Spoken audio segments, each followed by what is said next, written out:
नमस्कार श्रोते हो, आज तुम्ही ऐकणार आहात बबन धनावडे सरांच्या वडाचा माळ या कथासंग्रहातली कथा. पण श्रोते हो, तत्पूर्वी तुम्ही जर आत्ता चॅनलवर पहिल्यांदा आला असाल किंवा तुमच्याकडनं अजूनपर्यंत चॅनल सबस्क्राईब करणं झालं नसेल तर एकच विनंती करतो, कृपया चॅनल सबस्क्राईब करा. ऐकूया श्रोते हो, बबन धनावडे लिखित पानपत्रावळ. मनोहरच्या मुलाचं लग्न ठरलं होतं. वैशाखात लग्नाचा मुहूर्त होता. त्याची तयारी पत्रावळी लावण्यापासून करायची ठरली. त्यांनी 4 माणसं रानात वडाची पानं काढायला पाठवली होती. त्यांनी 1000भर पत्रावळी लागतील इतक्या तयारीची पानं काढून आणली होती. एक दिवस मनोहरनं पत्रावळी लावण्याचा दिवस ठरवला आणि वाडीत सांगावा पाठवला. रात्री जेवणं वगैरे झाल्यावर कंदील टॉर्च घेऊन एक एक करत 30 वाडकरी खळ्यात गोळा झाले. तिथे जमल्यावर एकमेकात आज तू कुठे होतास, मी कुठे होतो वगैरेचा लेखाजोखा सुरू झाला. इतक्यात मंडळींसाठी पानसुपारी आली. सर्वांनी पानाला चुना लावून कातरलेली सुपारी आणि तंबाखूचा बार भरून थोडा वेळ विडा चघळला, खळ्याच्या बाहेर जाऊन पिचकाऱ्या टाकल्या आणि पुन्हा मांडवात बैठकीवर विराजमान होऊन पत्रावळी लावण्याच्या कामाला सुरुवात केली. भरभर हात चालत होते सगळ्यांचे. पहिल्या फेरीत प्रत्येकानं 8-10 पर्यंत पत्रावळी लावल्या होत्या. हात थोडे दमले होते. ते बघून मनोहरनं चहाचे पेले भरून बाहेर आणले. सगळेजण फुर्र करत चहा प्यायला लागले. चैत्र महिना म्हणजे सरत्या थंडीचा महिना. वातावरणातला गारवा अंगाला झोंबायला लागला होता. त्यामुळे चहाची लज्जत वाढली होती. घसा गरम होत होता. इतक्यात लगबगीनं रघु येऊन हजर झाला. त्याला बघून आप्पा म्हणाला, "आ बघा, चायचा टाईम बघून आला." आप्पाचं हे वाक्य ऐकून मंडळीत खसखस पिकली. तर मोगरे मास्तर त्यात अधिक भर टाकत म्हणाले, "रघुचा नाक लय भारी हो. लांबच्या घरच्या चहाचा वासही त्याला लागतो." मास्तरांनी असं म्हणताच पुन्हा एकदा हास्याची लकीर उठून गेली. तेव्हा रघु जरासा चिडलाच. "म्हणजे माझे घरी चाय बनतच नाही असं वाटतं काय सर्वांना?" "नाही, तसं नाही र. पण कधी पण तू चायच्या टायमालाच कसा काय हजर होतो ता आधी सांग." वासू म्हणाला. तेव्हा रघु जरा गंभीर होत म्हणाला, "आज माझं डोसकं दुखतंय म्हणून येणारच नव्हतो. पण काय?" नानानं विचारताच रघु इकडे तिकडे बघत म्हणाला, "आत्ता मी एक घटना बघितली आणि एकदम घाबरून गेलो." रघुनं असं म्हणतात सगळ्यांचे हात थांबलेच. आवाजही एका क्षणात बंद झाले. तात्या सावध होते. ते म्हणाले, "तू काय पाहिलंस का?" "होय." "काय कोण वाघ बीग का चोर?" "आत्ता खाली मोरेवाडीस एक बाईक गेली." "आत मेल्या, त्यात काय, नेहमीच जातात." "पण ती हेडलाईट बंद करून चालत होती." "अरे बंद पडली असन." "परत येताना पण बंदच होती." "अरे थोडं चांदणं आहे." "पण गेल्या गेल्या परत फिरली." "अरे कोणतरी उतरला असेल पटकन." "मग तेवढ्यासाठी गाडी थांबायला तर हवी." "म्हणजे उभी राहिलीच नाही." "मग मी उगा सांगतोय." या बातमीनं सगळ्यांचीच आवाजी गेली. काही क्षण शांतता पसरली. सगळेजण एकमेकांकडे बघत राहिले. ते पाहून मोगरे मास्तर मनोहरला म्हणाले, "मनोहर, पत्रावळी गोळा करून ठेव. काहीतरी गडबड नक्की आहे." तात्या म्हणाले, "अरे ते घर रस्त्यावरचं आहे. आपण वाट बसतीत आहोत. भिण्याचं कारण नाही. तरी पण सावधगिरी म्हणून एक काम करूया." असं सांगत ते रम्याला म्हटले, "रम्या, तू आणि काशा मोरेवाडीत जाऊन माहिती काढून या." "दोघंच जण?" रम्या कुचमला. तेव्हा तात्या म्हणाले, "का घाबरलास?" "नव, बातमीच तशी." "बरं, मग दोघे चौघे जा." असं म्हणतात 4-5 जण आडवाटेनं गेले. 10 मिनिटात परत आले. "काय झालं?" "होय, 2 जण येऊन गेले. वासूची म्हातारी पण म्हणली." "काय म्हणाली?" सगळ्यांनी कान टवकारले होते. तिच्या दारात बाईक थांबली नाही, पण काहीतरी कुजबूज करून गेले. ते वलकीचे नव्हते का? अण्णांना विचारलं तेव्हा रम्या म्हणाला, आम्ही विचारलं तर म्हणाली अंधारात वलकता नाही आलं. हे ऐकल्यावर तात्या उठून उभे राहिले आणि म्हणाले, हे बघा, आजची रात्र आपल्याला सावध राहायला हवं. म्हणजे काय करूया? हरीनं विचारलं तेव्हा तात्या म्हणाले, आधी लावलेल्या पत्रावळी घरात जाऊ द्यात. असं म्हणताच दोघा तिघांनी हात चालवून खळं मोकळं केलं आणि रवीनं आणलेली त्यांची भरलेली काडतुसाची बंदूक हातात घेऊन ते जमलेल्या लोकांना म्हणाले, आता इथं 2-4 जण थांबा. बाकीच्यांनी आपापल्या घरी जा. हां, पण झोपू नका. मी, आप्पा, बबन, संतोष, हरी आपापल्या बंदुका घेऊन वाडीत फेरी मारून येतो. असं म्हणत ते 5-6 जण बाहेर पडले.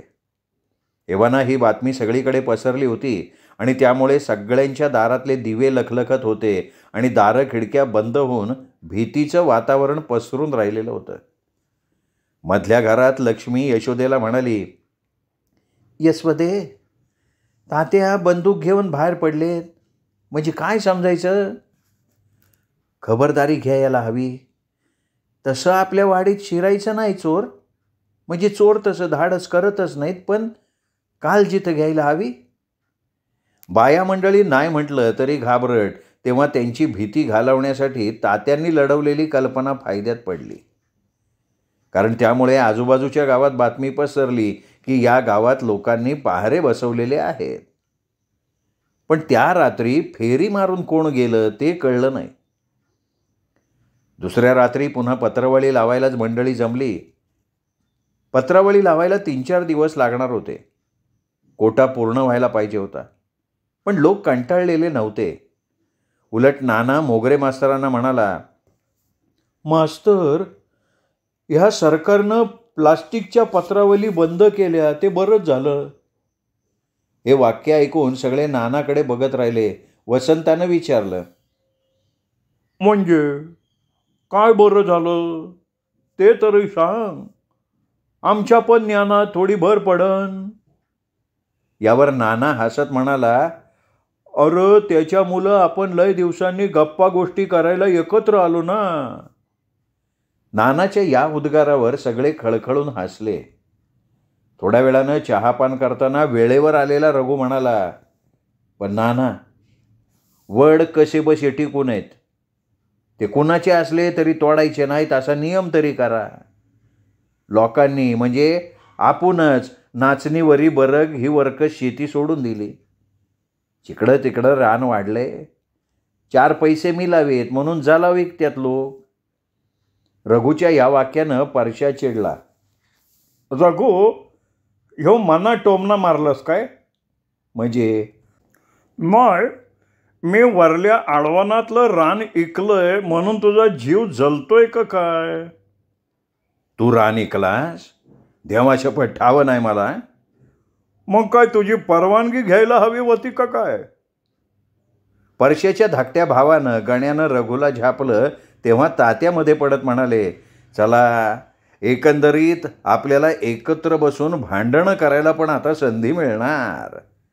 तात्यांच्या या वाक्यावर पुन्हा सगळे कळकळून हसले. तिसऱ्या रात्री 3-4 आजोबांनी विश्रांती घेतली. बाकी सगळे हजर झाले. पुन्हा नवीन पानं, नवीन गप्पा गोष्टी, नवीन किस्से रंगत राहिले. नवीन बातम्या प्रसारित झाल्या. त्यात एक बातमी अशी की शेजारच्या गावी दरोडा पडला आणि चोरीच्या रकमेचा जो आकडा फुटला होता तो मात्र वाढत वाढत गेला. वेळेवर चोर पकडले गेले, नाहीतर 3 लाखाचा आकडा 30 लाखापर्यंत जातोय का काय असं वाटायला लागलं होतं. रात्री 11 वाजले आणि काही जण पेंग ओढले. हे बघून घरातून चहाच्या ऐवजी फरसाणाच्या डिश येताच सगळ्यांची झोप उडाली. अरे वा वा वा, आज फरसाण पण आहे. वा वा वा वा, आता खरी मज्जा. असं म्हणत असताना घर्र घर्र करत एका गाडीचा आवाज थांबला. इतक्या रात्री कोण गाडी घेऊन आलं? असं म्हणत सगळे उभे राहिले. इतक्यात 2 पोलीस आणि फौजदार साहेब खळ्याच्या दिशेनं आले. तेव्हा हे सगळे लोक कावरे बावरे झाले. काय चाललं इकडं?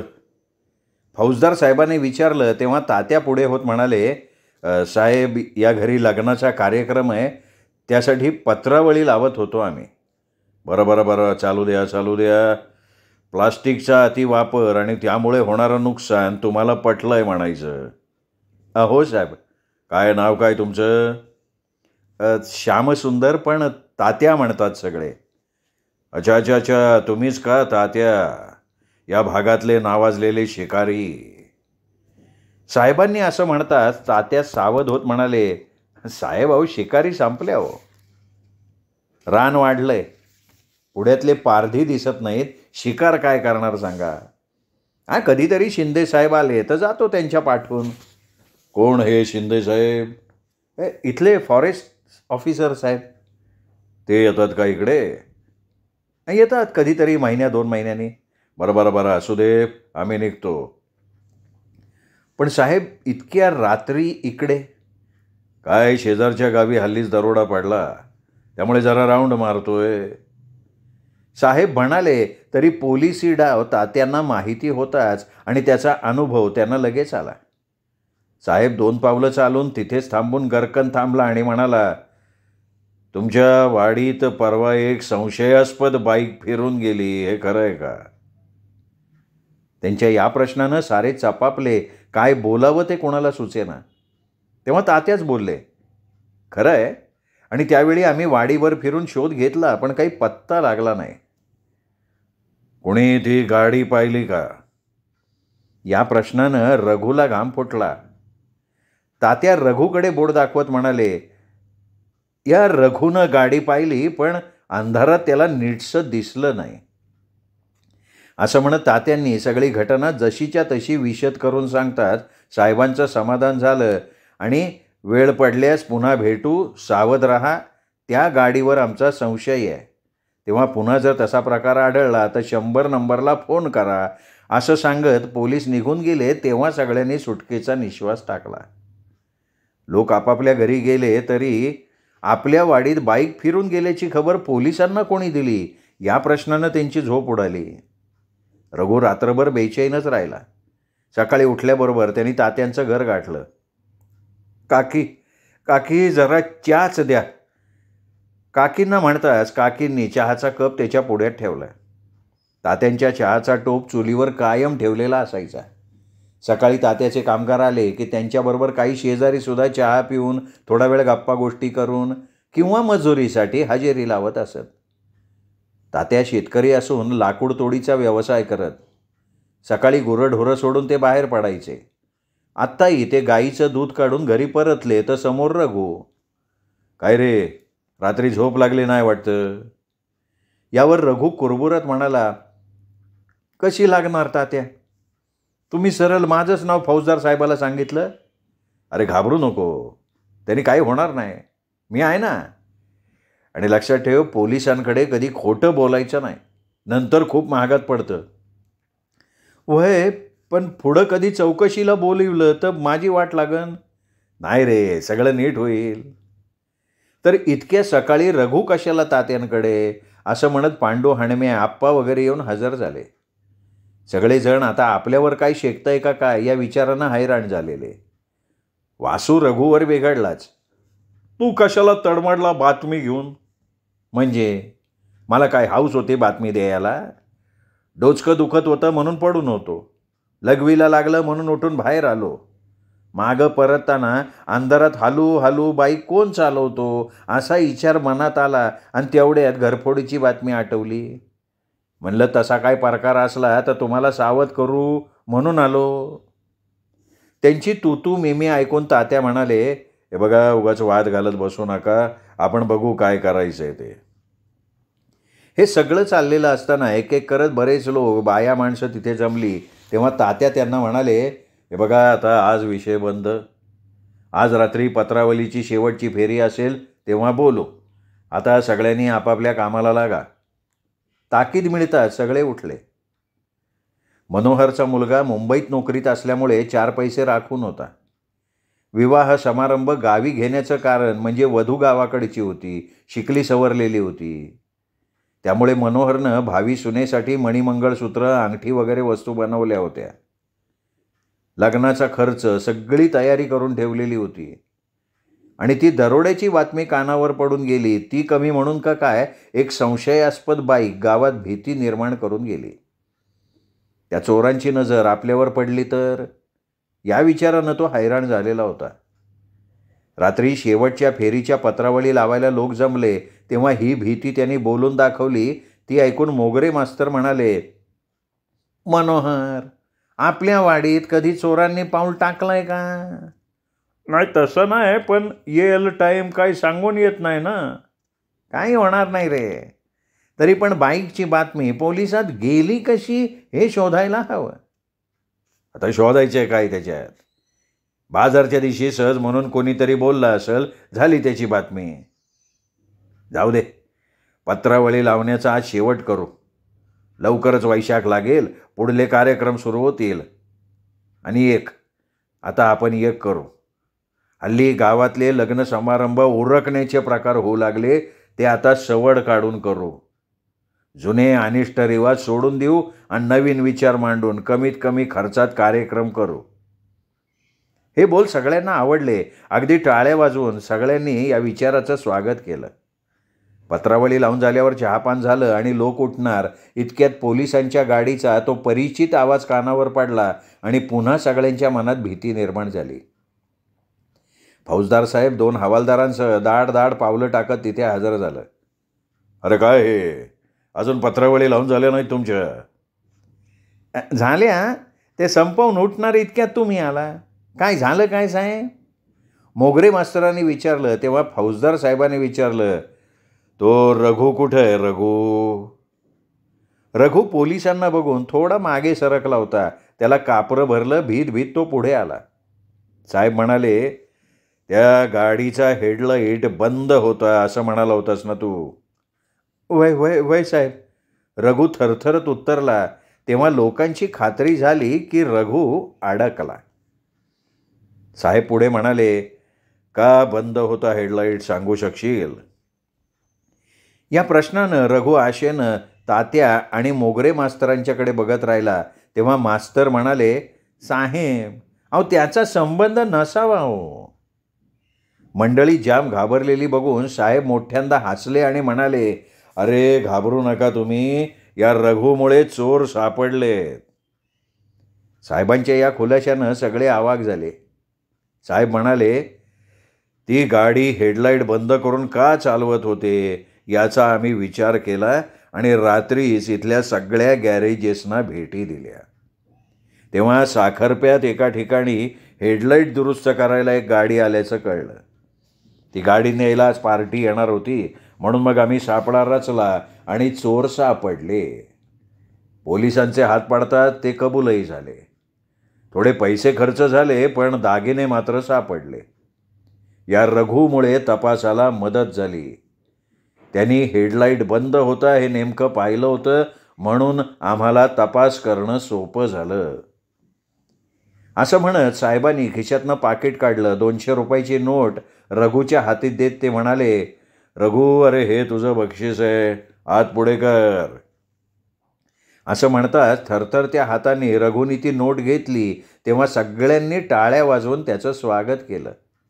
रघुला संकोचल्यासारखं झालं, पण सगळ्यांनी सुटकेचा निश्वास टाकला. साहेब रघुची पाठ थोपटून निघून गेले आणि मागे लोकांनी रघुचं कौतुक करत जणू आनंदाचा उत्सव साजरा केला. श्रोते हो, तुम्ही ऐकत होतात बबन धनावडे यांची कथा पानपत्रावळ. कथा कशी वाटली ही कमेंट करून जरूर कळवा.